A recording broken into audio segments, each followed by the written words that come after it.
theyeshiva.net. Good morning, everybody. Welcome. Since it's the week of Purim, we didn't finish the previous Maamer, but I thought we should learn this week something about Purim. So we'll learn one of the Maamerim of the Alter Rebbe, the Baal HaTanya on Purim. We have 3 days this week, Monday, Tuesday, and Wednesday. So turn to page 188 in Torah Tzadik Daled, Torah on top it says Megillas Esther, Daf Tzadik Daled, column 3, or page 188 on the bottom of column 1. Maamer, the last 2 lines. Thank you very much. This Maamer focuses on a pasuk, on a verse in the Megillah of Esther in chapter 8, Perek Ches of the Megillah, pasuk Gimel, chapter 8, verse 3, which is already closer to the end of the story. Megillah has 10 chapters, and this is from chapter 8. And let's recall the evolution of events. In chapter 7, that's where the climax happens, where Esther reveals her identity during the second party, the second feast that she arranged for Achashverosh and Haman. And she points a finger to Haman, saying that he is the one who plotted and schemed the absolute destruction of her and her entire nation. And at the end of that story, Haman is hung, he's executed. The next chapter, chapter 8, is already the aftermath of Haman's death. So what's left is not Haman, but the residue of his accomplishment, of his achievements or his schemes, which is the edict that Haman had the king issue forth to allow every Jew to be Chalila exterminated on the 13th day of Adar. So Haman is gone. The man behind it is gone, but the decree is not gone. So chapter 8 is a very important aftermath. Like what? Fine, Haman is gone, but that's not the end of the story. It just means that the one who plotted the edict was killed, but the decree was still intact. So chapter 8 continues in that theme, and it says that day, Achashverosh gave Esther the house of Haman, and Mordechai was also welcomed into the palace because at this point Esther was open about who she was, and Mordechai was a close relative of hers. And now the Megillah continues the next phase of the story, and this is the pasuk where this Maamer begins with. Vatosef Esther vatadaber lifnei hamelech. Esther comes back. Vatosef means Esther added to her words, because previously she obviously spoke to the king about Haman. But now she came again to speak to the king. Vatipor lifnei raglav. And she falls before his feet. She prostrates herself and she falls down on the ground before his raglayim, before the king's feet. Vatef, and she weeps, she cries. Vatischanen loy, and she pleads with him. Lahavir esras Haman ha'agagi v'esmachshavte asher chashav ala Yehudim. To remove, to eliminate the evil scheme of Haman the Agagite and his machshava, his plan, his scheme, which he schemed against the Yehudim, against the Jewish people. And the Megillah continues that when Achashverosh sees Esther coming before him, falling before his feet, again he gives her the golden scepter, symbolizing that she should stand up before the king, and she does, and she asks the king to remove the edict. And what he tells her is that you could sign in my name. I'll sign a new edict, and the new edict is that the Jewish people can defend themselves. In other words, that day that was designated for the people to exterminate the Jewish people, the Jews can fight back and kill whoever tries to kill them. I can't cancel the first edict. That's impossible. It was already written and signed. There's nothing I can do about that. But he responds to Esther with a second edict, giving the Jews the right for self-defense on that designated day when the many might come to kill them. Says the Alter Rebbe, he starts immediately with a question that obviously represents a different layer of the Megillah. V'hinei, just he starts off immediately. Eich shayach lefonov yizbarach loima lefnei raglov. V'aloi ein lo dmus haguf ein guf. How can you speak about Hashem and say she fell before his feet when he has, can we say in Yigdal, he has ein lo dmus haguf. He doesn't have the image of a body, the visage of a body, ve'ein le guf, and is not a guf. He doesn't have an image of a body and is not a body. Obviously, this question is based on a premise, a paradigm, which he doesn't discuss here.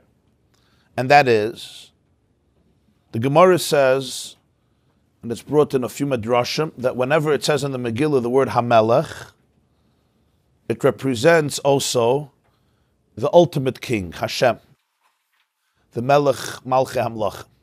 Even though, on a literal level, obviously Hamelech is referring to the Persian king Achashverosh, but Chazal understood that every time it says Hamelech, it's also symbolizing Hashem. In other Midrashim it says, and the Ramah brings it in his commentary Mechir Yayin on Megillah, that even where it says Achashverosh, not only Hamelech, even says Achashverosh is Misha Acharis V'Reishis Shaloi. It synthesizes three words.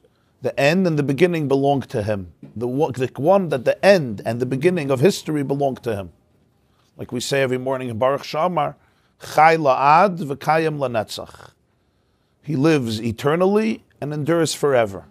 So the end and the beginning are his. Ani rishon v'ani acharon. I'm in the beginning, I'm at the end. Based on this premise, based on this idea, the whole Megillah could be read on different levels. There's a layer where you read the Megillah, the physical, concrete story at a particular point in Jewish history, with all of the details and the nuances and the drama that develops in the Megillah, beginning with the party and Vashti's removal from the throne, and Achashverosh's depression, and Esther's succession to royalty, and Haman's ascendance to power, and the decree, and the edict, and the feast, and another feast, and insomnia of Achashverosh, and everything that continues. That's at one level. Fascinating story, no question, which we read every year in the Purim. But the very same story also contains another layer, and it's really true about all of Torah. You could read Torah on a level of Pshat, and a level of Remez, a level of Drush, a level of Soid, and deeper, and they're not contradictory to each other. It's different layers of reality, just like in every physical reality. It's not a contradiction between the fact that this is a table. On the other hand, if I put it under a microscope, I see a whole underlying atomic structure, which is not visible to the eye. It doesn't contradict the fact that from a surface level, I'm touching a solid piece of wood, and that's what my hand can pick up. And then there are deeper layers of reality. And it's not one layer, it's deeper and deeper and deeper and deeper, to the point where the human mind even has a difficulty to grasp it. Talk about quantum mechanics. The same is true. This is a mashal. The reason it's like this in the world is because it begins like this in the blueprint of the world. Whatever is in the house is in the blueprint of the house. A real architect in the blueprint draws every detail of every aspect of the house. There's nothing in the home that's not in the blueprint. Because if it wouldn't have been in the blueprint, it wouldn't have ended up in the home. We're not talking about an architect who does, half work and you don't know why you're paying him and then you have to hire another architect. We're talking about a real architect, an authentic architect who does a good job. So every single detail that's going to be in the house exists in the architectural plans. Because the reason it exists in the house is because of the architectural plans. The house is built based on the plans. So when the Medrash Rabbi says in Parshas Bereshis that the Ribono Shel Olam also used architectural plans for the world, Istakel, it says that the Medrash says that the Torah are the diftiroyis. It's the blueprint by which the world was created, or the Zohar says, that's in Medrash. The Zohar says, Istakel b'iraisa k'chabrichu, Istakel b'iraisa b'ra'alma. He looked into Torah and created the world almost like the contractor who follows the blueprint and based on that creates the world. So there's nothing in the world that doesn't exist in the blueprint. You just have to be able to know how to read the blueprint. If you don't know how to read the plans, you won't be able to appreciate it. But everything in the house, everything in the world, on our planet and the universe, the entire cosmos, not just our planet, all of the planets, all aspects of the universe originate in Torah. I may have shared with you a story. They say that in the times of the Alter Rebbe, in the Balatanya, somebody brought him a map from America. This is the mid-1700s. A map of the United States of America. And they showed him the map. Now, the maps that were drawn during those eras were obviously different types of maps. But some of you, I've seen copies of some maps from the 1700s. And he looked at the map. Obviously, he lived his entire life in Russia. A little village in Russia called Lyozhna. It's a little town in Belarus. It's called Lyozhna. That's where he was born. That's where he grew up, and that's where he lived much of his life. At the end of his life, he moved to another town, Liadi, and then he escaped Napoleon. So he looked at the map, and the Alter Rebbe said that there's a mistake. In the map, there's a mistake, and he pointed to an error in the map. So the person who came to him was a professor or some prominent person, was startled. Obviously, it didn't make sense that this person sitting here would identify a mistake. So he went to research, and sometime later they discovered that there was an error over there. So he came to ask him how he knew. So he told him that in the bays of Bereshis, you have a picture of the planet. In the bays of the letter Bereshis, you have a picture of the planet. And this map was inconsistent with the picture. So he knew there was a mistake. I'm not connecting it to the story, but yeah. I'm not necessarily connecting it to the story. It just triggered it in me because I read the story many years ago. As years later, somebody sent me from the New York Times a whole story about maps of the 1700s and a particular map that had a terrible error. It was very interesting stuff. Near California, there was a big error. And they printed a whole report about it. You know how they used to draw maps. It was just dumb. When I saw that, it reminded me of the story. I don't know that the two are connected necessarily, that it was that map. What's the point of this? The point is that there's no point in the world that Torah doesn't have what to address. Because if it wouldn't be in Torah, it couldn't be in the universe. To the point is a sugya in Baba Kama. It's a very strange sugya in Gemara. Minaha nemili damri inshi. The Gemara goes through slangs of people. Slangs, like mundane slangs of people in the marketplaces. People say this, people say this. Every milieu has the expressions, the quips, the ways that people articulate themselves. The Gemara wants to know the source for this and finds the sources in Torah, which is very strange. People say it, it's an expression. But the idea is the same idea, that if it exists in the world, somewhere it has an origin in the blueprint of the world in Torah. And when Torah addresses it addresses it from the blueprint's perspective. In other words, from the original design, from the original plan. So you could find it in its most idealistic fashion, tracing it back to its ultimate progenitor. So you don't only get a half of the picture, but you get the full picture, which you sometimes can't get when you see only one layer of reality. And that's why the world has so many layers, because Torah has so many layers. And every layer of Torah parallels to another layer of physics.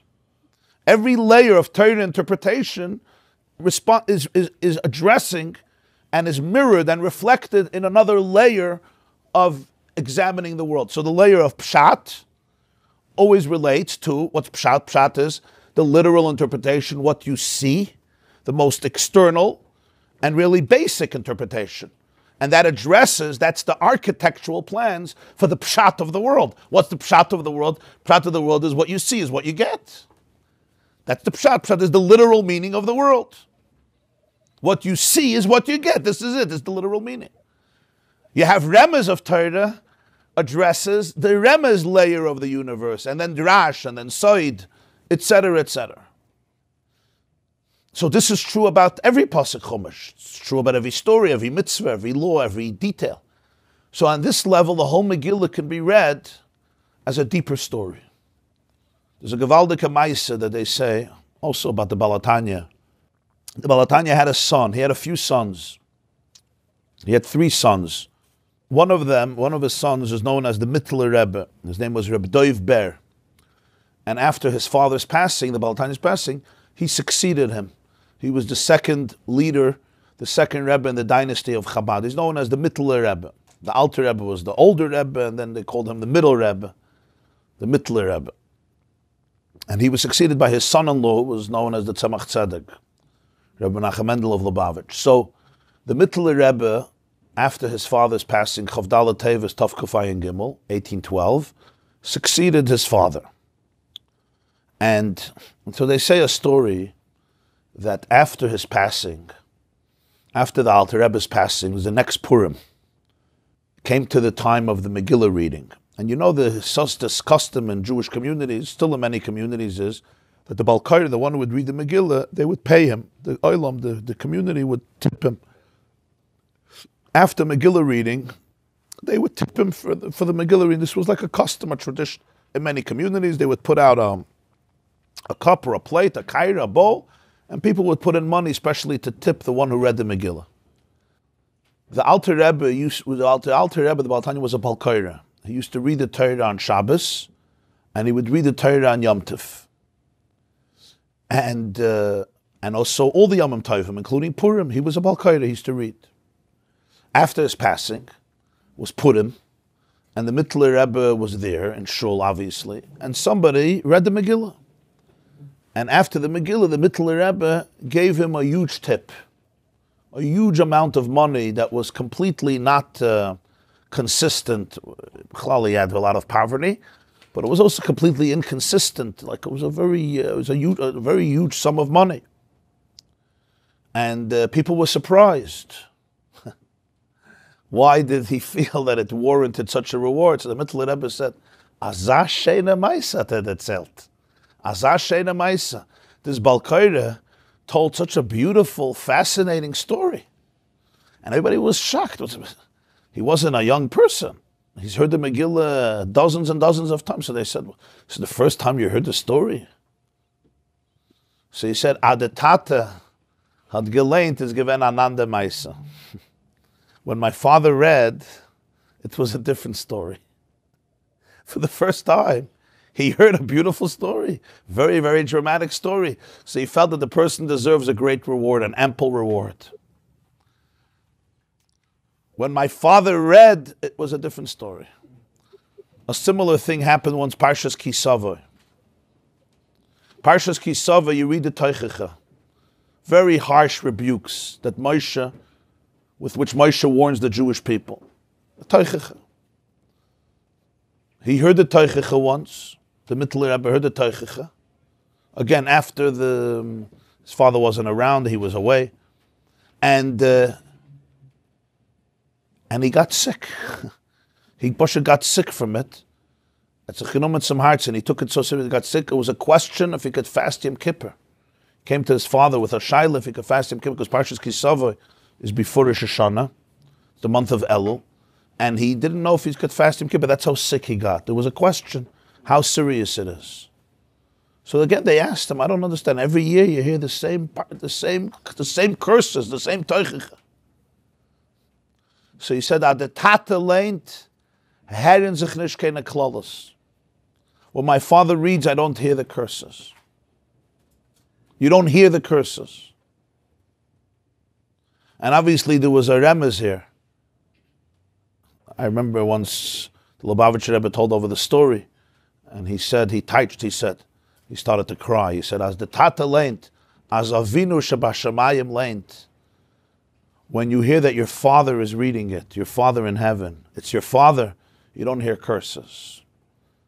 When the tata leint, when you hear that it's your father reading, you don't hear curses. There's also a Maisa, they say about the first Belzerov, the Sar Shalom, that when he came Purim, he came to his Rebbe, I think it was the Abter of the Chayz of Lublin, and it was Purim time, and the question is who's going to read the Megillah, and they didn't know each other yet, and he chose him to read the Megillah, and he read the Megillah, and the Abter of came over to him and said, Yigaman, has the Zelt Hashena Maisa. What did he mean? What he meant was, the same story can be told in many ways. It's the same words, but it can be told in many ways. This is the premise that you have to appreciate for the question. Because if not, she fell before the feet of Achashverosh. Achashverosh doesn't have feet. But based on the premise, and since it's a sefer of Pnimius HaTorah, so it's addressing the stories from a perspective of Pnimius, of Nister. Pnimius means the inside, Nister means the concealed. Again, the deeper layer which represents. The Gemara says HaMelech is a mashal for Hashem. And the question is, what's the mashal and what's the nimshal? The Ramban writes in Sefer Parshas Bereshis, HaTorah medaberes betachtoinim v'reimezes b'elyonim. The Torah addresses the lower element of reality, but intimates the higher level of reality. The Ramemi Fanu, one of the great Kabbalists, Rabbi Menachem Azaria of Italy, Fanu, he writes in his Sefer Asar Mamoros, HaTorah medaberes b'elyonim v'reimezes betachtoinim. The Torah is addressing the higher reality and just intimating the lower reality. Meaning, what's the mashal and the nimshal? It's not that the nimshal is the physical and the mashal is the spiritual. It's a mashal. It's fakert. The physical is just a mashal for the nimshal. The Torah is really addressing the spiritual, not the physical. And the truth is, the Ramban and the Rameh Mifanu may not be arguing. They're just addressing it from different perspectives. From one perspective, the Torah is addressing the Tachtoinim and intimating the Elyonim, and from another perspective, it's addressing the Elyonim and intimating the Tachtoinim. And then the Gemara says in Mesechus Shabbos, you never take out a pasuk from Pshat. There's always also Pshat. So if it's also addressing, or meaning not also, but primarily addressing the higher reality, what's the Lifnei Raglav before his feet? She falls down before his feet. Ein loy guf, ein loy dmusa guf, ein loy guf. There's no body, there's no image of a body. When you talk about Hashem, you're very careful about how to talk. The famous anthropomorphisms, meaning whenever we use the image of a body, Yad HaChazaka, the arm, the feet, whatever it is, one has to understand what it means because Ein Lo Guf, Ein Lo Dmusa Guf. He doesn't have a body and not the image of a body, as we say in Yigdal. Acha'inyan hu Levayer Muhus HaTfilah. It will be understood by explaining first the essence of Tfilah, the essence of davening. Ve'eich be'echolos kol adam lehispalo. And how each person is able to daven. Ki Knesses Yisrael nikra b'shem b'chinas Esther. The name Esther is again not only the name of an individual woman who lived in a particular milieu and ended up in a particular place and is the one who is behind the Purim story. We call it Megillas Esther because she is the great person, the heroine of the story. But Esther also represents Knesses Yisrael. Knesses Yisrael means the gathering of Yisrael, the kibbutz of Klal Yisrael. Ki yesh la harbe shemus. Knesses Yisrael, the Jewish people, have many names. Nikras b'shem b'chinas Rachel, k'shi b'chinas Hisgalus. When Knesses Yisrael is in a state of Hisgalus, which means in a state of revelation, they're identified as Rachel. Sheyuchlal hachayis b'mekoireh. What's the connection to Rachel? So here's a very deep word. The word Rachel in Lashon Kodesh in Hebrew is what? A sheep, a ewe. E-W-E, ewe, which from the sheep family. It's called a Rachel. Kamay of the expression, the Navi says, Yishaya kirachel lifnei goizezeha ne'elama. Rachel, like a ewe, like a sheep, lifnei goizezeh, before her goizezim, her shearers, those who shear, who cut the wool off the sheep, the fleece, ne'elama. Ne'elama from the word elam, remains mute, silent. There are animals, you try to cut off their hair, and you're going to get a brick. You'll have to be very, very careful because of their rebellious nature. But Rachel, ne'elama. The sheep remains silent. Anybody ever saw how they cut the fleece? Kirachel. The sheep is called, she like surrenders. Now she's quiet. She surrenders to it. She allows it to happen. What is this a symbol of, spiritually speaking? See, he says, when Knesset Yisrael wants and allows its life to become subsumed in its source, to become included in its source, not to be separate, it's in a state of Rachel. Rachel lifnei geizazen alam. What's the connection between the two things? Yuchlal hachayis b'mekoire and Rachel lifnei geizazen alama.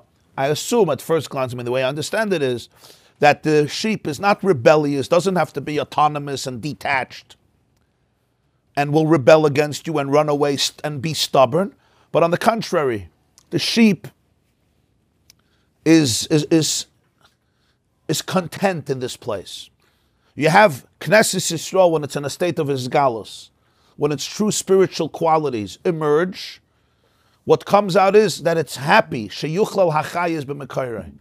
It wants to be part of its source, which means together with others and together with its source.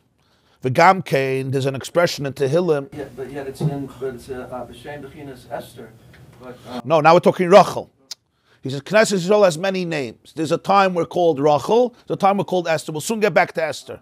He started off that Knesset Yisrael is called Esther. But we have other names for Knesset Yisrael. So he's saying Knesset Yisrael has many names. Well, Rachel and Esther are connected because they're names for Knesset Yisrael, but they represent different qualities, different characteristics. Yeah. All the great women in Tanakh are all connected, but each one represents a unique quality, a unique characteristic. So he says Rachel represents Knesset Yisrael when it emerges. It's fine, he can ask. Rachel represents Knesset Yisrael when it emerges in its full glory, when it's revealed. What do we mean it's revealed? He's going to explain. Atazah. Very good. Yeah. Okay, preview, it's fine. Nothing wrong with a preview. Nothing wrong.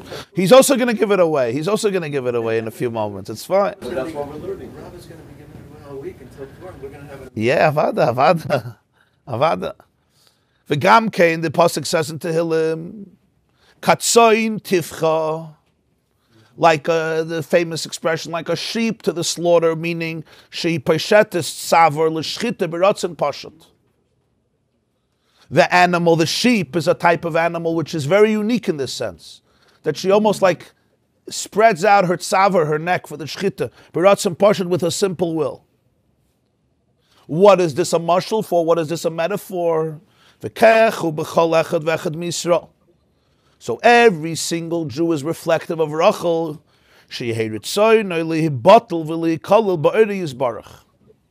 That the deepest will of a Jew is to become subsumed, to become nichla.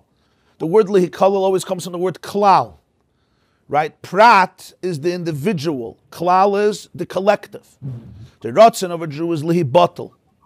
Not to remain in his or her detached ego space, but lihibatel, to become aligned, v'lihikalel, to become included, subsumed ba'ori yizbarach, in his divine light, lemeve echad be'echad. The expression of the Zohar and Kegavna, lemeve echad be'echad. One should become one with one. Lemeve echad be'echad. To become one with echad. To become one with oneness. The truth is, there's echad, there's oneness. That's the definition of Hashem. Hashem means echad. Hashem echad doesn't only mean Hashem is one. It means the definition of Hashem is echad, oneness. Lemeve echad be'echad, to become one with echad. There is a state of reality, a more superficial state of reality, yeshikayach for the niggin, where you don't recognize the echad. Where you don't recognize the echad. The person, on the contrary, is detached from the oneness, at least on a conscious level.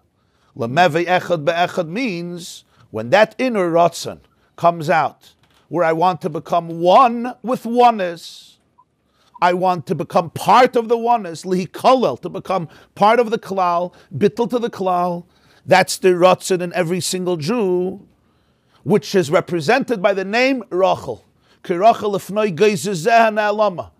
allows her hair to be cut, and she, so to speak, silent, not autonomous. Kitzayin tivcha. There is this bittul of the tzayin, where the Rachel is not somebody who is defiant and rebellious and detached, but on the contrary, she surrenders to her master with a natural will.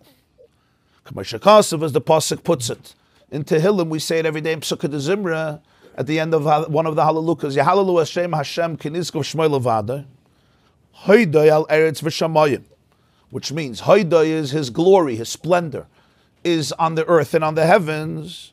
V'haaretz heira mikvaydoi, meloi chalaretz kvaydoi, and the earth is a reflection of his glory.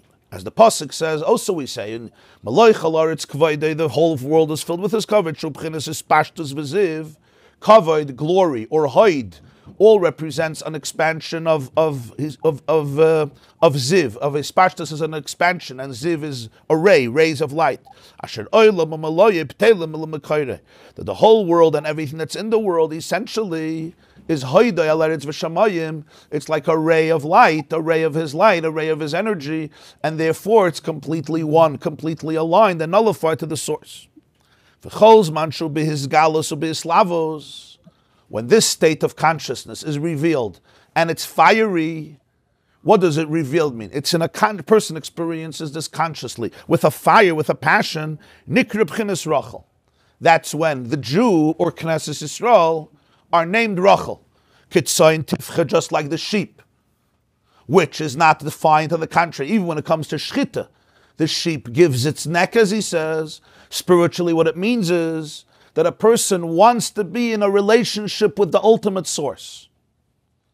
Lemeve echad be'echad. My deepest desire is this, but when the desire could be suppressed, it could be concealed. When it's revealed and it's passionate, what does the person want? And the person wants to experience lemeve echad be'echad. I want to be one with echad, with oneness. I want to be completely aligned with that state of unity, that state of harmony. And this is a matching moment. This is what you would call a matching moment. A matching moment between the oneness of reality and yourself. And within yourself, a full harmony, a complete harmony, that the mind and the body and the soul is aligned with the source of all reality. That's called in Zohar lemeve echad be'echad. But as we know, it's not always because there's complete serenity.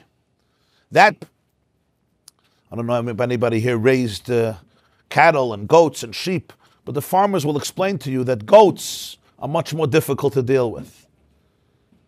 Children consider. You see, they're called stubborn, they're more sly, they're more shrewd. Sheep, on one level, we call them, like in Yiddish, you'll call somebody a shefala, right? What's a shefala? Sheep, even in English. A sheep represents, it's meek, it's a herd animal, it surrenders easily, it's docile, it follows, it's submissive. So we often use it in a derogatory, like sometimes not always in the best term. You know, you're just like a sheep. You got no spine. You just follow. You follow the herd because sheep follow. They're not rebellious.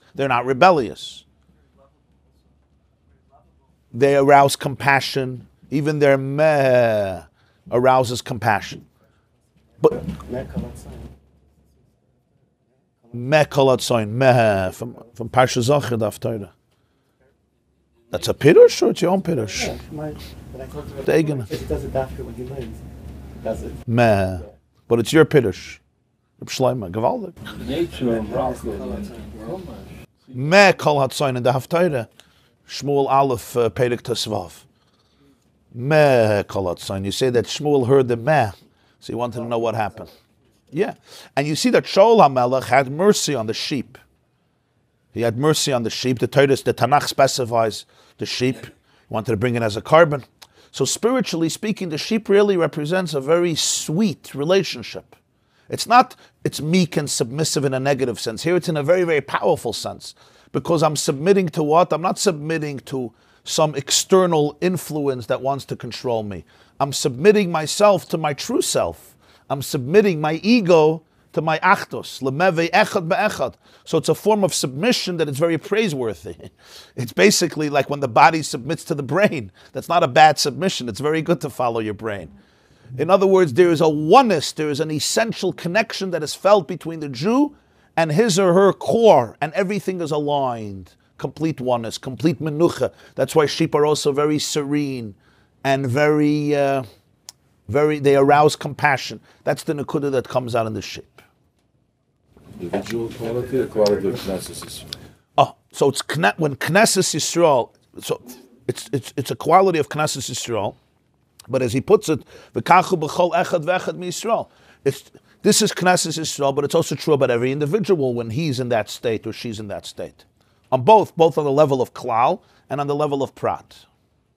What's the difference between the core and the ego? How do you separate them? That's a very good question. What's the difference between the core and the ego? Because the core is not egotistical. Ego, I'm referring to ego here as the acronym of easing God out. In other words, the ego in the sense of gaiva, but gaiva the ego means I need to be separate because I'm looking to survive. So it's a survival mechanism, which is what ego usually is. It's a survival mechanism because I feel threatened. You're having a conversation with somebody, right? And I have to apologize, but I'm afraid to apologize. So what do? I'll cover it up. I'll blame other people. What is that all? It's basically I'm trying to protect myself. I'm trying to protect my ego. And the reason I'm trying to protect my ego is not because I'm strong, it's because I'm very weak. So I need to hold on to this sense of self to be able to feel that I exist. Anger is a very good example for this. We hold on to anger. Why? It's a survival tool. It's literally a survival tool. You know that, right? Huh? Really? Kills us. The lady never gets insecure. It's you. It kills you, but you don't know that. Okay, so you know it, so it's good. So these are different ways in which I can experience myself, always separate from my own core and always separate from the ultimate source. Because that's the language of survival that I'm aware of. I once read a very interesting story. It left an impact on me. For many years, when it came to ice hockey, the Soviets, the Russians, were always triumphant. It was just, nobody could beat them. In 1940, the American ice hockey team defeated the Soviets. And it was a gewaldige chiddush, how it happened. There was a coach, it was a Jewish fellow, what's his name? They still call it the miracle on ice. I think it was in 1980. 1984. 1980. Not 1980? And who was the coach? Huh? Herb Brooks.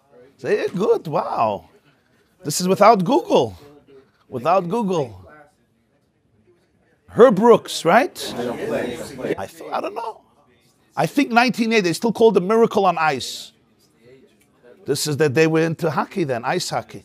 They called the miracle on ice, that the American team, which was fragmented, it didn't have the standing of the Soviets, this was the time of the Soviet Union, defeated them. So they interviewed I was reading one article, they interviewed one of the players. And what happened? What did he do? So he said, Herb Brooks did not let them go to sleep. He trained them again and again and again. And when they thought that their legs, their feet, their legs are falling off, he said, now we're training again. And one night, he was just not letting them go. And they turned to him and they said, Coach, ad Monsey, how long is this torture going to continue? And he said, until you guys realize that the name on the front of your shirts is more important than the name on the back of your shirts. That's when I'll let you go. The name on the front of the jersey is more important than the name on the back of the jersey. That's when I'll let you go. And that's where he got them. He changed their paradigm. Because they came into it as fragmented people. And you can't win. Doesn't work that way. I want my thing, you want your thing. We happen to be in a team together because you can't play hockey on your own. But it's not going to work that way. It has to start the other way. There's a team. There's a team. It's not me. I want to be successful. You want to be. Let's make it together. It's not going to work. You're not going to be able to win the Soviets. It has to start the other way. There's a team. That team is not you and me. It's a transcendent reality. Now you are part of it and I'm a part of it. You see, it's a whole different perception in life. In marriage, you have the same conflict. What's more important in marriage, the name in the front or the name in the back? Those who don't know what a jersey is, the shirt, right? The name in the front has the name of the team. The name in the back has the name of the individual. So in a marriage, you say, well, I want the benefits, you want the benefits. Well, a husband needs a wife, and a wife needs a husband, at least in the old definition. So therefore, we're going to come to a house and we'll make it work. It's never going to be the ultimate success story.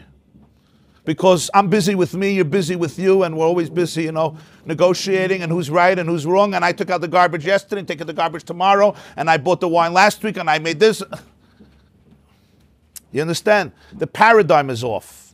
The paradigm is the name on the front is more important than the name on the back. You can't erase the name on the back because it's not going to work then. If you become... there's no Metzias, so then you're not married. You don't exist. So you'll be married to yourself. Shminish b'shminis, get. Shminish b'shminis. And he changed the paradigm because that's what a team is. A team means there's a team. The team has individuals. Or the other way is, no, there's individuals. But I see an opportunity, so I join the team. And it's two very different models. And those of you who are into business coaching know this is one of the greatest leaks. One of the greatest leaks in businesses, right? Because everyone has their personal interests. And you're trying to chop, your piece of the malava malka, your piece of the pie. You just realize there's somebody else. So ultimately, you may be successful to some degree, but you're undermining yourself. You're always undermining yourself.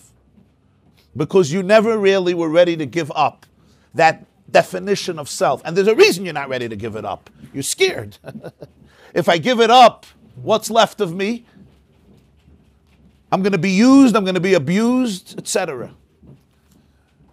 It's a very powerful mashal for this concept of lemeve echad be'echad. When you speak about Knesset Yisrael, there's the experience of life in very separated terms, very fragmented terms. Elamai, I'm part of a family, I'm part of a unit, I'm part of a community, I'm part of a nation. And then there's a deeper experience, the experience of echad, the experience of oneness, real oneness. And then each person plays an indispensable role in that oneness. When a person can appreciate that in a way of his galus, what he calls his slavos, you want to be one with oneness. You don't want to be separate from that oneness. You really want to be able to be one with oneness. That's the state of Rachel. That's where Knesset Yisrael comes out in its full glory. Aval be'ez she'ein adavar b'izgalus. But when this is not revealed, nikra b'chinas Esther. I failed to say, and they won, and they were victorious. They triumphed as a result. Aval be'ez she'ein adavar b'izgalus. When this is not revealed, nikra b'chinas Esther. Knesset Yisrael, or the individual Jew, is called Esther, Jacobson, like the Pasuk says in Parshas Vayelech, V'anoichi haster aster ponai b'yoymahu. And the Gemara says in Chul and Kuf Lametes, Esther min Torah minayin. What's the source of Esther in Torah? It's not Stam the Balatanya put Esther with a Pasuk. The Gemara says, what's the source of Esther in Torah? This verse, I will conceal my face on that day. It's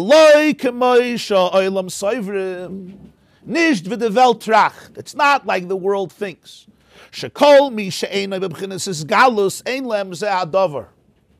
The world, and when he says here the world, he means many people think that if something is not revealed, they don't have it.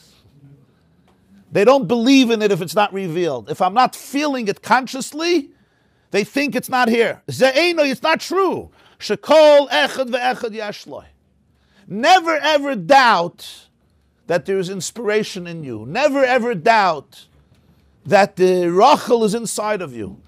that there is a unique and deep ratzon and connection and desire to be one with oneness, with the oneness of reality, the oneness of Hashem. Never ever think that just because you don't feel it and you're not consciously experiencing the passion, it's not here. He says that's a mistake. Esther. It's in a state. Esther. This is the state of Esther. It doesn't mean my face is not there. My face is there. It just means it's there in a state of concealment. And one needs to reveal it from its matspun. Matspun means its hiding place and its concealments, like the word tzafon, right? Means hidden. It's hidden. Mimatspuno, mimastera. In modern Hebrew, matspun is a conscience. But really the word is that which is tzafon. It's under you, it's inside of you. So here it means mimatspuna, from its secret hiding place. And this is what the Shir Hashirim expresses itself, that my loved one, the groom says about his loved one, that doidi, my beloved one, is kishoshana, like a rose, bein hachuchim, among thorns. When you come to a rose garden and you try to get close to the roses, you're going to get pricked by thorns. Sometimes you approach people and you get pricked. So what do? You run away. You fail to realize that if you go a little deeper, there's a rose there. There's a rose, a very, very soft rose that you need to caress, you need to protect. And the thorns are only the exterior, tough layer protecting the rose. So many of us, our roses learn to grow thorns. And the people around us see the thorns. Sometimes you'll see this in young men and women. You try to approach them and it's like, don't get close. And if you get close, I'm going to prick you. So he says, but it's a shoshana. You have to be able to see the rose. And if you're not going to be able to see the rose, you're missing the target. You're running away from a garden of roses. You're not running away from thorns, you're running away from roses. That's what we say in the Haggadah. Rasha ma'avoyme ma'avoyda azois lachem. Ulefisha hoitzi esatzme min haklal, kafar be'ikir, va'af hata, hake yeshinov. Yeah.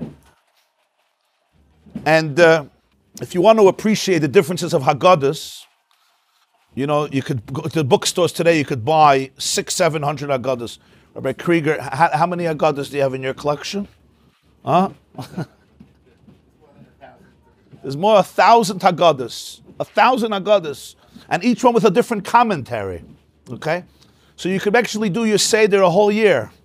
Actually, for a few years, you could do every day a Seder with a different Haggadah. And even if you do it a whole year, you only have 365 Haggadahs. And even if you do one Haggadah, you're not going to read all the commentaries. But that's how many Haggadahs there are. And some people come to their Seder with that many of Haggadahs, you know, and you feel bad for the kids, right? And so if you want to appreciate Haggadahs, you go to this passage, and you'll see there's different interpretations. But it's very strange. The Rasha, the rebellious kid, what does he say? What are you doing? You're wasting your time. Says the Haggadah, because he took himself out of the klal, he's denying God. What should you do? Hakei Shinov. What's Hakei Shinov? How do you say it in Yiddish? In Yiddish. Most of the time. Huh? Smack out his teeth, knock out his teeth, blunt his teeth. Yeah. What's the Baal Haggadah saying here? What, he Pasha wants I should go over to one of the children and punch him in the teeth? So some people say, yeah. I once asked this question, and somebody said, absolutely yes. That's exactly what he wants. Okay. Kipshute. Tzimtzum kipshute, yeah. But the truth is, it's a very, very profound statement in the Haggadah. It's very profound. The Rasha says, Ma avoida azois lachem. It says, Lefisha hoitzi asper min haklal kafa be'ikr. Because he took himself out of the klal, he's denying God. Meaning, somebody says, I don't believe, I'm an atheist. Very, very often you have to look what's behind it. What's behind it is hoitzi asper min haklal. He doesn't feel that he has a part in the klal. He doesn't feel that he has a place here. And he's looking to establish his identity. He needs to find himself. So how does he find himself? Everything his father says, he has to say the opposite. I become an atheist, suddenly I become a Metzias. As long as I was one of the group, well, I was a shmata, a nobody. Now suddenly, I go to footsteps, I'm Rabban Shel Kol Bnei Agoyla.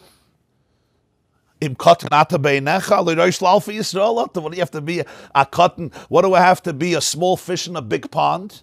I could be a big fish in a big pond, or a small pond. What do I have to be, a garnished? Well, there are places, if you don't have blue blood, I got it.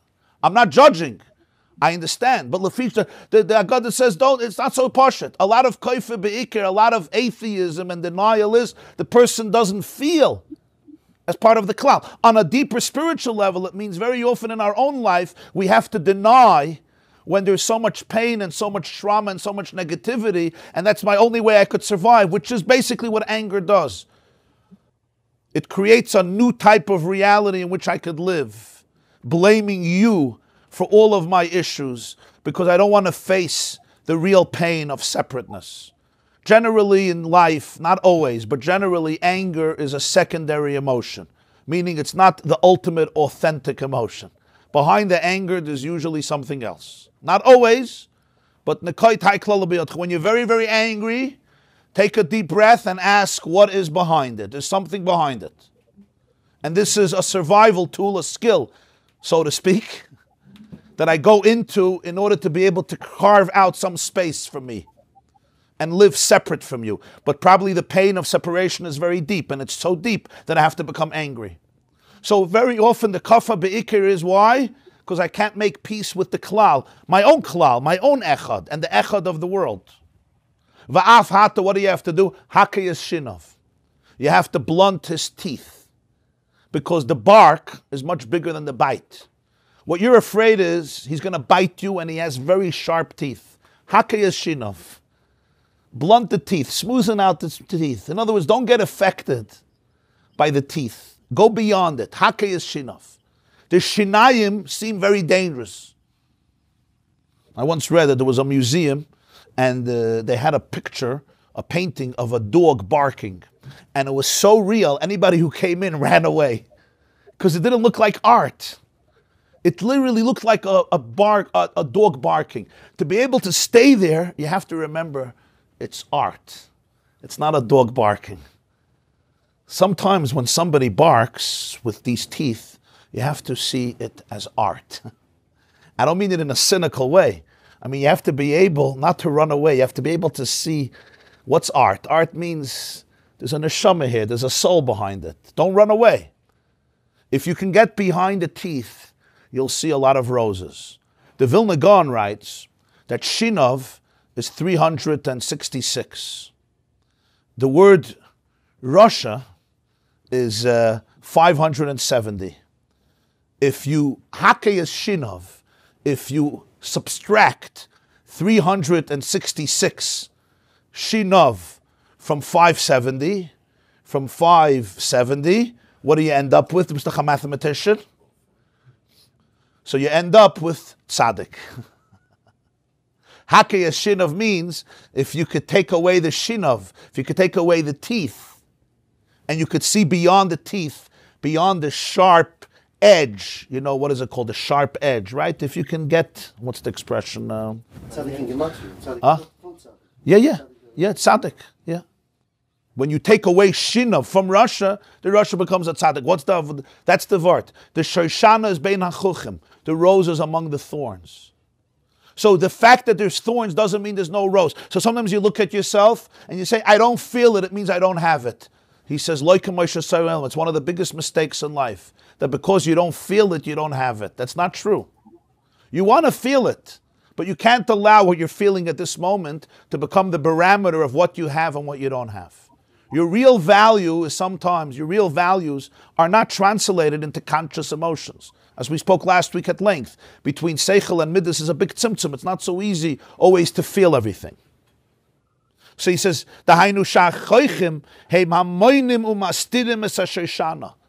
the thorns block and conceal the rose. The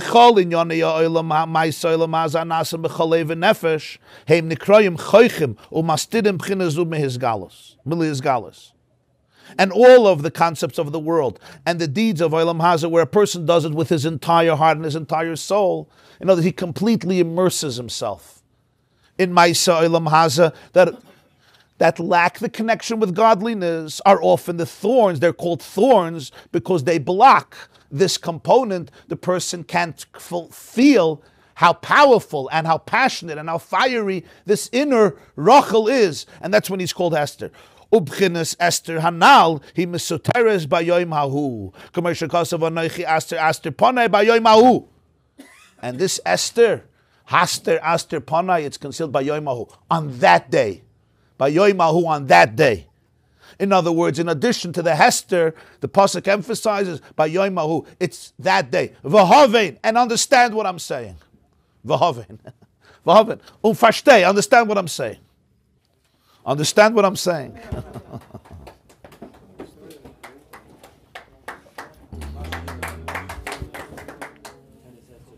Yeah. We're going to learn tomorrow. We're going to learn on Wednesday also. Bli neder, Be'ezer Hashem. Thursday night in Vilchovitz, in the Vishnitz Hall, Vilchovitz, at 9:30. Going to be a big Purim Fabrengen. Everybody is invited. You and your friends and your family. Everybody have a wonderful day and a lot of Hatzlacha. Sign the B'chin of Rachel and sign the B'chin of Esther. Yaakov wants to marry Rachel, but he ends up marrying Leah. Shlomo Carlebach brings a counter Torah about Haka Es Shinav. Yeah. That the Russia is a shin inside, and Reish and Ayin is only the Hetsonios. Yeah, yeah. And the shin is the anchor of the Russia. Yeah. So when it says Haka, A shin of the shin. Yeah. bring out his essence. The shin, yeah. Yeah. That's who the Belzer of said, yeah. I think the Sar Shalom or Reb Shila, yeah. Haka is Shinov. It's in the Belzer Haggadah I saw, right? Russia. He says Russia, Haka is Shinov. You have to take the shin out of the Russia, out of the Ra. You have to take the shin. It says in Zohar that shin is ois emes. It has the three crowns of Avram, Yitzchak, and Yaakov, right? So you have to. So on the outside he looks like Ra, evil, but on the inside there's a shin, and you have to extract Haka is Shinov, Haka rois. Chisel out, take out the shin, which is the three avos, his connection to the avos, and it's an ois emes, and then the Ra will fall away also, right? Yeah, well, I saw it's in the Belzer Haggadah. This class is brought to you by the yeshiva.net. Please help us continue the classes. Make even a small contribution at www.theyeshiva.net/donate.